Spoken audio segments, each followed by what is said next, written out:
1200 დამკვირვებელი და წარმომადგენელი 73 საარჩევნო ოლქში. ასეთი რაოდენობის მონიტორი მუშაობს დღეს არასამთავრობო ორგანიზაცია ახალი თაობა ახალი ინიციატივის სახელით. დამკვირვებლები ადასტურებენ გამოვლენილ დარღვევებს და ხმებს პარალელურად ითვლიან. თემას ნინო სამყურაშვილთან ერთად განვაგრძობთ. ნინო, უფრო დაწვრილებით რა მეთოდით ატარებენ დამკვირვებლები მონიტორინგს?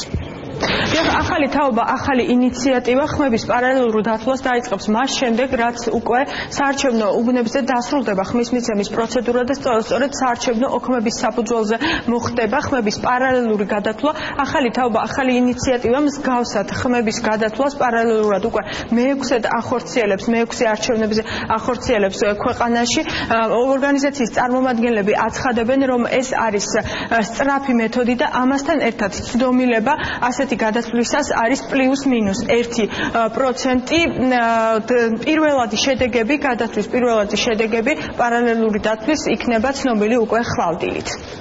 ორგანიზაცია ახალი თაობა ახალი ინიციატივა ახორციელებს ხმების პარალელურ დათვლას, რომელიც დაიგეგმა და ხორციელდება საერთაშორისო ორგანიზაცია გელაპის Baltic Survey-სთან ერთად. ჩვენი მეთოდოლოგია გულისხმობს ოფიციალური შედეგების, ანუ ოქმების საფუძველზე, მათი გადათვლის შედეგად, უკვე ხვალდილისათვის ოფიციალური შედეგების გამოქვეყნებას.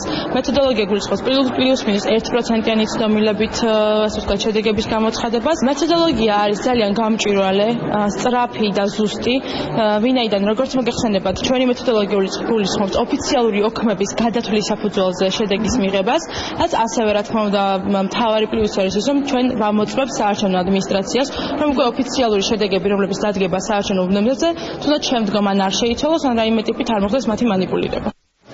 ახალი თაობა, ახალი ინიციატივა არჩევნების მონიტორინგს უწევს 1200 დამკვირვებელით, სწორედ ამდენი დამკვირვებელი მუშაობს საქართველოს მასშტაბით სხვადასხვა საარჩევნო უბნებზე.